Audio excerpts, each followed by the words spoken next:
Monsieur Trump, vous vous adressez au monde comme si vous étiez encore le centre de gravité de l'humanité. Vous distribuez les menaces comme des cadeaux toxiques et vous pensez que chaque nation reculera devant votre voix qui se veut tonnerre. Aujourd'hui, cette illusion s'arrête ici, car je ne suis pas venu pour vous écouter. Je suis venu pour vous répondre. Depuis trop longtemps, votre pays confond puissance et permission, influence et domination, leadership et chantage. Vous appelez partenariat ce qui n'est qu'une hiérarchie imposée.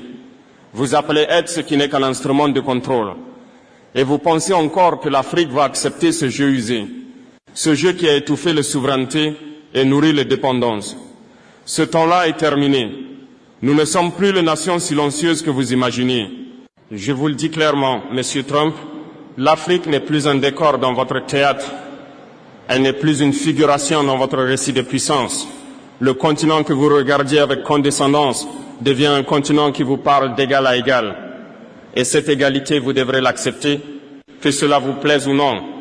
Vous annoncez des sanctions comme si elles étaient des sceaux sacrés. Vous menacez, vous sermonnez, vous dénoncez. Mais vous oubliez une chose simple. Un peuple qui choisit sa liberté n'a plus peur des privations. Vous pouvez couper ce que vous voulez, fermer ce que vous voulez, retirer ce que vous voulez. Vous ne pouvez pas arrêter ce que nous sommes devenus, des nations debout. Vos méthodes ont fonctionné autrefois. Elles ne fonctionnent plus. L'Afrique d'aujourd'hui n'est plus vulnérable à vos pressions. Elle a des partenaires multiples, des ambitions propres, une conscience nouvelle de sa valeur. Vous venez avec vos injonctions. Nous répondons avec notre souveraineté. Alors écoutez ceci, Monsieur Trump, car je ne le répéterai pas, nous ne nous excuserons plus d'exister en dehors de votre contrôle. Vous n'êtes ni notre modèle, ni notre maître, ni notre horizon.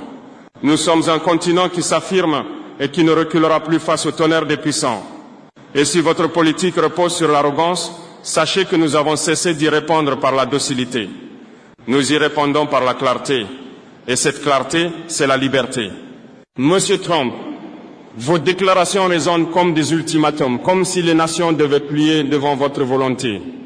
Mais écoutez bien ceci, la souveraineté n'est pas un marché, elle n'est pas une négociation, elle n'est pas un service que l'on vous doit, elle est le fondement même des peuples libres.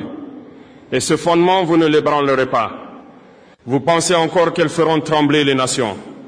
Peut-être autrefois,